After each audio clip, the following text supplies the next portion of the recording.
Hello everyone. आज के video में डिस्कस करेंगे डायरेक्ट एंड इनडायरेक्ट नरेशन को। सबसे पहले समझते हैं डायरेक्ट नरेशन क्या होता है। तो डायरेक्ट मीन्स होता है सीधा, यानी कि डायरेक्ट नरेशन में स्पीकर जैसा बोलता है उसको सेम टू सेम लिख दिया जाता है, जबकि इसके ऑपोजिट इनडायरेक्ट नरेशन में स्पीकर जैसा बोलता है उसमें थोड़ा चेंज करके तब सेंटेंस को लिखते हैं या बताते हैं। जैसे एग्जाम्पल के थ्रू समझ लेते हैं आसानी से। Raj said I am very busy. तो राज ने यहां पे कहा कि आई एम वेरी बिजी, मैं बहुत बिजी हूं। तो ये राज ने जैसा कहा हमने वैसा ही लिख दिया, ये डायरेक्ट नरेशन हो गया। इनडायरेक्ट क्या होगा? राज ने कहा कि वह बहुत बिजी है, वह उसने नहीं कहा, उसने कहा था मैं, आई। लेकिन जब दूसरा आदमी बोलेगा इसको या इसको थोड़ा चेंज करके लिखेंगे तो ही आ जाएगा यहाँ पे, ही वॉज वेरी बिजी। तो ये है इनडायरेक्ट नरेशन, ये अंतर है इन दोनों। एग्जाम्पल के थ्रू समझते हैं। एग्जाम्पल है I said to you, you are my close friend. तो यहाँ पे इस जगह से और इन्वर्टेड कॉमा के पहले का जो पार्ट होता है इसे हम लोग कहते हैं रिपोर्टिंग स्पीच। Reporting speech. जबकि ये जो पार्ट होता है यहां से लेकर के आगे का, इसको कहते हैं रिपोर्टेड स्पीच। Reported speech. यहां पे ये जो वर्ब होती है इसको कहा जाता है रिपोर्टिंग वर्ब, यानी कि रिपोर्टिंग स्पीच में जो वर्ब हो उसको हम लोग कहेंगे रिपोर्टिंग वर्ब। इसको, इस सब्जेक्ट को कहते हैं हम लोग स्पीकर। जो बोल रहा होता है वो स्पीकर होता है। ये चीज़ समझनी बहुत ज़रूरी है। इसके बाद में सबसे खास चीज़ कि चेंज कैसे करेंगे। चेंज करने के बहुत सारे रूल्स हैं, उन रूल्स को एक एक करके समझना होगा। कई सारी कंडीशंस होती हैं। तो सबसे पहली चीज़, जब चेंज करते हैं तो कॉमा, इन्वर्टेड कॉमा को हम लोग दैट में चेंज करते हैं। अगर सिंपल सेंटेंस है हमारा तो हम इसको दैट में चेंज करते हैं। सिंपल का मतलब यानी कि वो असर्टिव सेंटेंस है, अफर्मेटिव है या निगेटिव है, तो उसको हम दैट में चेंज करेंगे, इसको हटा के। इसके बाद जो सेड टू है वो हमारा टोल्ड में जाता है। इसको और अच्छे से समझने के लिए हम समझ सकते हैं कि अगर से के बाद में टू आ रहा है तो वो टेल हो जाता है। अब अगर ये सेड है तो टेल की सेकंड फॉर्म टोल्ड हो जाएगी। अगर ये सेज है, सेज टू है, तो इसमें एस लगा है तो ये हो जाएगा टेल्स। लेकिन ये चेंज तभी होगा जब टू आ रहा होगा। अगर टू नहीं आ रहा है तो इसमें कोई चेंज नहीं होगा। मान लीजिए अगर ये से लिखा है तो ये से ही रहेगा, सेज लिखा है तो सेज ही रहेगा। टू आ रहा है तभी हम इसको टेल या टोल्ड या टेल्स में चेंज करेंगे, वरना कोई भी चेंज नहीं होगा। इसके बाद एक और चीज जो सबसे जरूरी है कि रिपोर्टिंग वर्ब अगर हमारी पास्ट टेंस में है, रिपोर्टिंग वर्ब अगर पास्ट टेंस में है तभी हम इसके अंदर के टेंस चेंज करेंगे। रिपोर्टिंग वर्ब केवल पास्ट में होनी चाहिए। अगर वो फ्यूचर या प्रेजेंट में है तो हम इसके अंदर के टेंस को चेंज नहीं करेंगे। ये सबसे जरूरी चीज है, ये आगे बहुत ज्यादा यूज होगी। जैसे यहाँ पे सेड टू होगा तभी अंदर का टेंस चेंज होगा, वरना नहीं चेंज होगा। अगर यहाँ पे सेज होता है या विल सेल होता है, विल से होता है, तब भी चेंज नहीं होगा। तो ये सबसे इंपॉर्टेंट चीजें थी। इसके बाद में और कुछ इंपॉर्टेंट चीजें देखते हैं। डायरेक्ट से इनडायरेक्ट बनाते समय टेंस में कौन कौन से चेंज देखने को मिलते हैं और प्रोनाउन में कौन कौन से चेंज देखने को मिलते हैं। तो सबसे पहले देखते हैं चेंज इन टेंस। तो टेंस में प्रेजेंट के सारे टेंस पास्ट के सभी टेंसेस में कन्वर्ट हो जाते हैं। लाइन से कन्वर्ट होता है, यानी कि प्रेजेंट इंडेफिनिट पास्ट इंडेफिनिट में जाएगा, प्रेजेंट कॉन्टिन्यूअस पास्ट कॉन्टिन्यूअस में, प्रेजेंट परफेक्ट पास्ट परफेक्ट में, present perfect continuous past perfect continuous में, लाइन से जाएंगे वो। उसके बाद पास्ट में देखें तो पास्ट इंडेफिनिट पास्ट परफेक्ट में चला जाता है, पास्ट कॉन्टिन्यूअस चेंज जाता है पास्ट परफेक्ट कॉन्टिन्यूअस में। तो ये तो हो गया प्रेजेंट और पास्ट का। फ्यूचर में देखें तो विल वुड में, शैल शुड में चेंज होता है, मे माइट और कैन कुड में चेंज होता है। इसके बाद अगर ये पहले से वुड शुड या माइट और कुड में है तो इसमें कोई चेंज नहीं रहता, हम इसको ऐसे ही नोट कर देते हैं फिर। यानी कि रिपोर्टेड स्पीच में जो हेल्पिंग वर्ब है वो हमारी अगर यही है, माइट वगैरह, तो ये चेंज नहीं होती है। इसके बाद देखते हैं प्रोनाउन में क्या चेंज होता है। ये सबसे जरूरी पार्ट है, ज़्यादातर गलती इसी में होती है। तो हमें पर्सनल प्रोनाउन के तीन पार्ट्स को देखना होगा। सबसे पहले फर्स्ट पर्सन में आता है आई और वी, सेकंड पर्सन में आता है यू, थर्ड पर्सन में आता है ही शी इट दे। ये होता है सब्जेक्टिव केस, यानी कि अगर इनको सब्जेक्ट के तौर पे यूज़ किया जाएगा तो हम एज अ सब्जेक्ट ऐसे यूज़ करेंगे। अगर हम एज अ ऑब्जेक्ट यूज़ करेंगे तो हम इनको यूज़ करेंगे। आई के लिए ऑब्जेक्ट मी होगा, वी के लिए अस होगा, यू के लिए यू ही रहेगा, ही के लिए हिम हो जाएगा, शी हर, इट और दे के लिए देम रहेगा।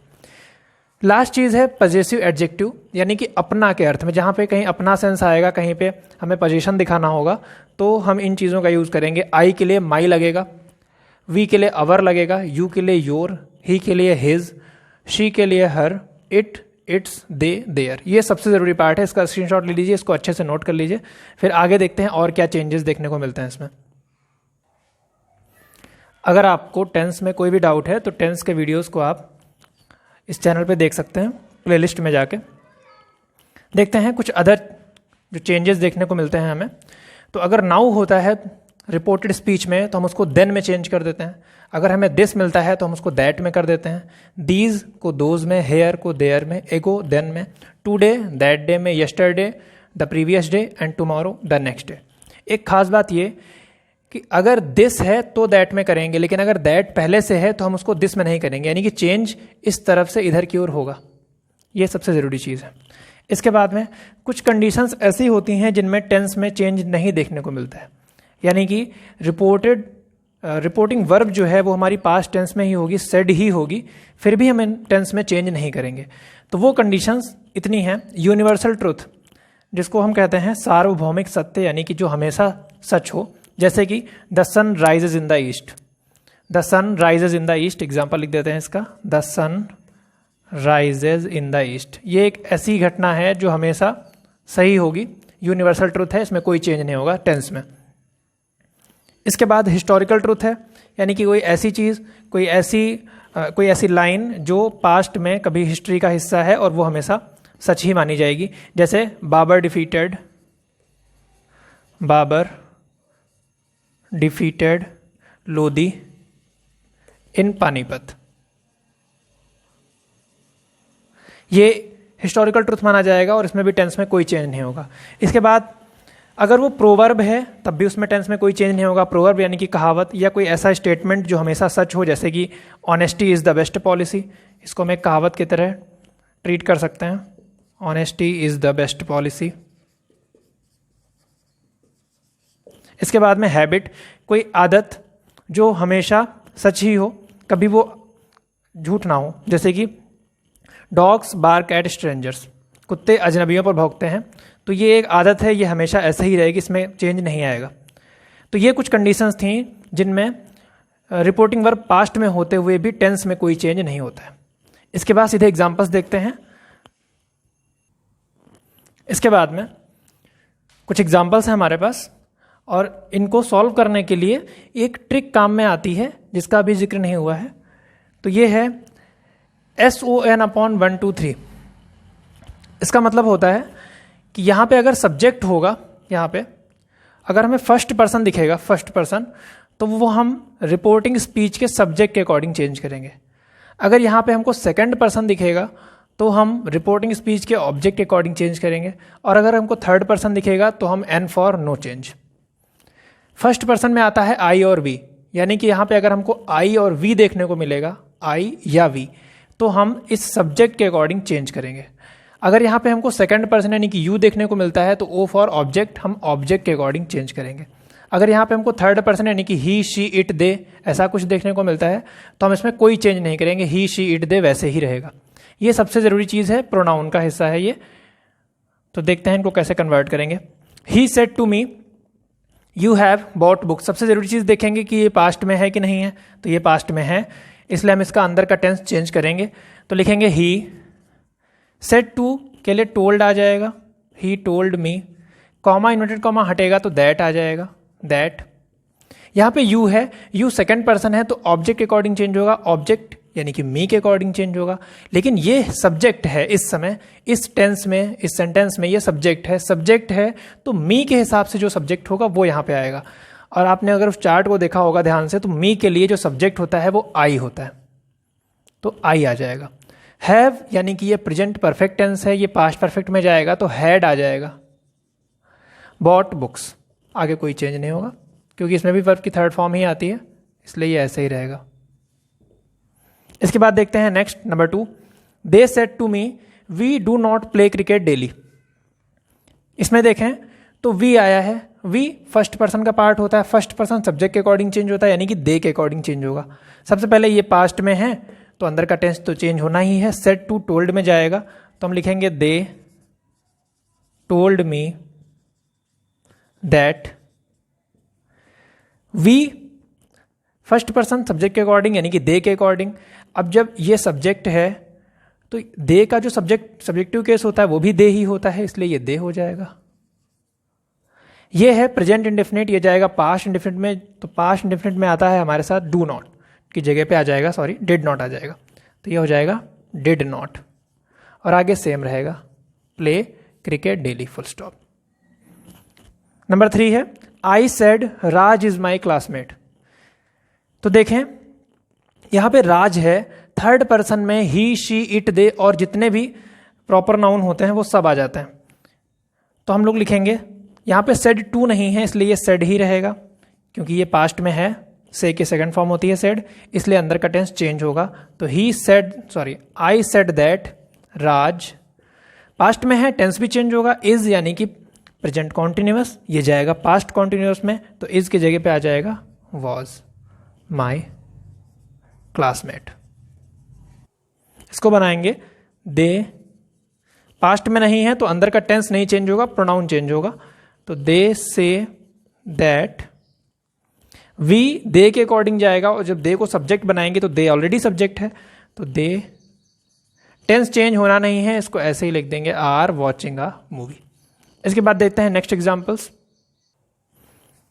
एग्जांपल नंबर 5 है Rashmi said to her you should do the work. Said to है, सेड है, पास्ट में है तो ये चेंज होगा इसका टेंस, तो ये हो जाएगा Rashmi told her that. You object के अकॉर्डिंग जाएगा क्योंकि सेकंड पर्सन है, तो हर जब ऑब्जेक्ट बनेगा तो ये शी बनेगा, क्योंकि हर जो है ये ऑब्जेक्टिव केस है, सब्जेक्ट बनेगा तो ये शी बनेगा, दैट शी। शुड में कोई चेंज नहीं आता है, शुड ऐसे ही रहता है, डू द वर्क। नेक्स्ट है he said to me I want to teach you. Said है, पास्ट में है, अंदर का टेंस चेंज होगा, तो ये हो जाएगा ही टोल्ड मी दैट। यहां पे आई है और आई सब्जेक्ट के अकॉर्डिंग चेंज होगा, तो ये ही बन जाएगा, दैट ही। वॉन्ट वर्ब की फर्स्ट फॉर्म है यानी कि प्रेजेंट इंडेफिनिट है, ये पास्ट इंडेफिनिट में जाएगा तो ये वॉन्टेड हो जाएगा, सेकंड फॉर्म लग जाएगी, he wanted to teach. You है, यू ऑब्जेक्ट के अकॉर्डिंग जाएगा, तो ये मी के लिए जो ऑब्जेक्ट होता है वो लगेगा, मी खुद एक ऑब्जेक्ट है तो ये मी ही हो जाएगा, मी हो जाएगा। इसके बाद नंबर 7, इसको आपको कन्वर्ट करना है इनडायरेक्ट में और आप इसको कमेंट बॉक्स में इसका आंसर बताइए। वीडियो अच्छा लगा हो तो लाइक करें और इसका आंसर जरूर बताएं।